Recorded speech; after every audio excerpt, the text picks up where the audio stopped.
เสาคนลาวบ่เคยทิ้งกันเล่งให้ทุกความสัมพันธ์ส่งใจให้สนามใสเป็นห่วงพี่น้องผู้ประสบภัยได้ข่าวน้ำตาลินไหล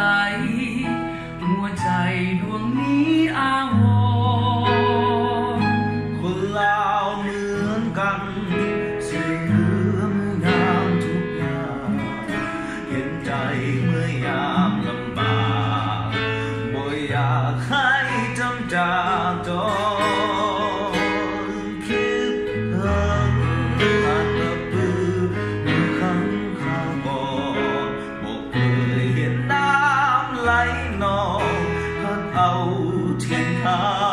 นทำกินสิ้นแรงสิ้นใจไหลหลังเสียทั้งน้ำตาชีวิตของสาวประสาต้องมาความสูญสิ้นเกือนเสียเปลี่ยนแปลงทางเดินนำหน้าดินคนลาวทั่วทั้งแผ่นดินสะเทือนทั่วทั้งดวงใจขออธิษฐานวิงวอนต่อสิ่งศักดิ์สิทธิ์ช่วยพ้นวิกฤตช่วยชีวิตผู้ประสบภัยเจ้าแม่คงคาพี่ป่าที่อยู่อาศัยคุ้มครองพี่น้องลาวใต้ให้ปลอดภัยทั่วแคว้นอัตตปื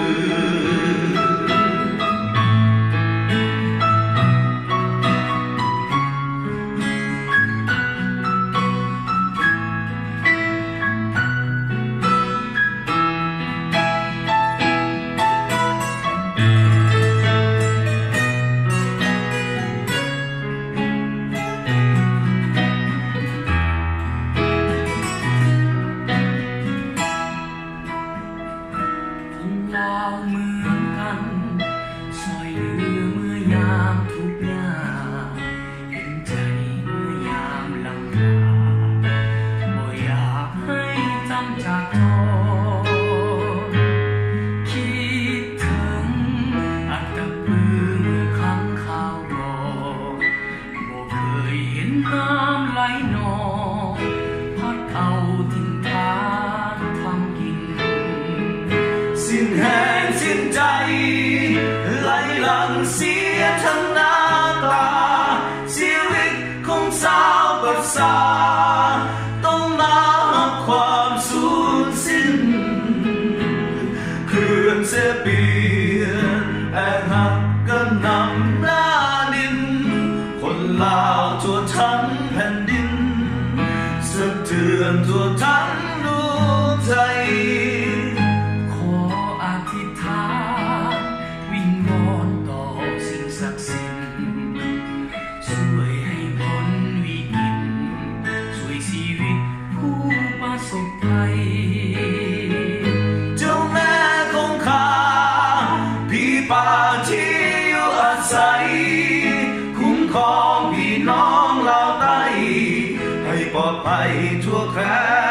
นอัตตปือเจ้าแม่คงคาพี่ป่าที่อยู่อาศัยคุ้มครองพี่น้องลาวใต้ให้ปลอดภัยทั่วแคว้น